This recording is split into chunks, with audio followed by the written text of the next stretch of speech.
ഓണൊക്കെ ആയില്ലേ, ഓണക്കോടി എടുക്കാൻ പോവാ. പീലിനെയും കണ്ണനെയും പറക്കിയെടുത്ത് ഓണക്കോടി എടുക്കാൻ പോയതാണ്.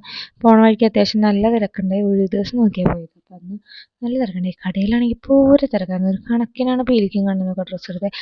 ആ തിരക്കിൻ്റെ ഇടയിൽ പീലിയുടെ കാലും ചെറുതായിട്ടൊന്ന് മുറിഞ്ഞ്. ഞാൻ ധൃതി പിടിച്ചിറങ്ങിക്കൊണ്ടാന്ന് തോന്നുന്നു. അവളെ സോക്സ് ഇടിക്കാൻ പറഞ്ഞിട്ടുണ്ടായി. അപ്പം തിരക്കിൻ്റെ ഇടയിൽ അവളെൻ്റെ കയ്യിലിരുന്ന് ഉറങ്ങുമായിരുന്നു. എന്താ പറ്റിയെന്നറിയില്ല. ഇനി ആരുടെങ്കിലും വളവുണ്ടതാണോന്ന് അറിയില്ല. കൊച്ചു ഭയങ്കര കരച്ചിലായിരുന്നു. കുറച്ച് കഴിഞ്ഞ് ചോര പൊടിഞ്ഞിരിക്കുകയാണ്. കണ്ടപ്പോഴാണ് എനിക്ക് മനസ്സിലായത് അവളുടെ കാല് പൊട്ടിയിട്ടുണ്ടായിരുന്നു.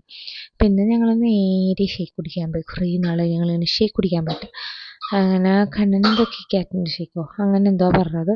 നിതീഷേട്ടൻ വേറെ എന്തോ, ഞാൻ ഫലൂഡ പറഞ്ഞു. കുറേ നാളായി ഫലൂഡ നോക്കി കിടക്കുന്നു. അങ്ങനെ ഇവർ രണ്ടുപേരുടെ ഷേക്ക് വന്നപ്പോഴത്തേക്കും നിതീഷേട്ടൻ താലം കൈമാറി എനിക്ക്. അങ്ങനെ ഇവരുടെ സാധനമൊക്കെ ഞാൻ ടേസ്റ്റ് ചെയ്തു. നല്ലതായിരുന്നു. പിന്നെ ചോക്ലേറ്റ് ഫ്ലേവർ എനിക്ക് അത്ര അങ്ങോട്ട് ഇഷ്ടമില്ലാത്തതുകൊണ്ട് ഞാൻ വലിയ മൈൻഡ് ചെയ്തില്ല. എന്നാലും കണ്ണൻ്റെ നിന്ന് ഇടയ്ക്കിടയ്ക്ക് ഇങ്ങനെ തിരിച്ച് കുടിച്ചൊക്കെ ഇരുന്നു. എൻ്റെ വന്നിട്ടില്ലോ, അപ്പോൾ വെയിറ്റ് ചെയ്യണമല്ലോ. ഇതിൻ്റെ ഇടയിൽ പീലി നല്ല അലമ്പായിരുന്നു. അപ്പോൾ പീലിനെ താക്കോലൊക്കെ ഇട്ട് കൊട്ടിപ്പാടി അവിടെ നിന്ന് കടക്കാർക്കും ഒരു എൻ്റർടൈൻമെൻ്റ് ആയിരുന്നു അന്ന്.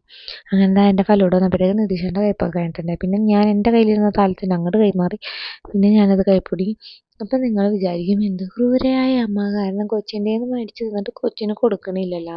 ഉണ്ടയാണ് അവന് മതിയായിട്ട് അവൻ വെച്ചുകൊണ്ടിരിക്കുന്നേക്കാണ്. എന്നിട്ട് അവൻ എൻ്റെ ഐസ്ക്രീം മാത്രം മതി അവൻ. ആ ഫ്രൂട്ട്സോ വേറെ ഒന്നും വേണ്ട. പിന്നെ അതിൻ്റെ അടിയിൽ കിടക്കുന്ന കസ്കസും വേറൊരു സാധനം അവൻ തിന്നില്ല.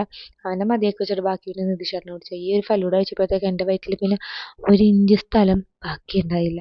അങ്ങനത്തൊക്കെ കഴിച്ച് ഹാപ്പി ആയിട്ട് ഞങ്ങൾ ഇറങ്ങി. നിതീഷേട്ടൻ്റെ ബില്ല് പേ ചെയ്യുന്ന സമയത്ത് ഇതാ ഞങ്ങളുടെ സ്പൈഡർമാൻ രംഗത്തേക്ക് ഇറങ്ങിയിരിക്കുകയാണ്. വലയാണെന്നും പറഞ്ഞ് അവിടുത്തെ ചങ്ങലയിലൊക്കെ കിടന്ന് കറങ്ങണ്ടേ. അവസാനം കുടുങ്ങിപ്പോകുന്നവരെ ഞാൻ വിചാരിച്ചു. അപ്പോൾ ഇന്ന് ഇത്രേ ഉള്ളൂ ഗായ്സ്.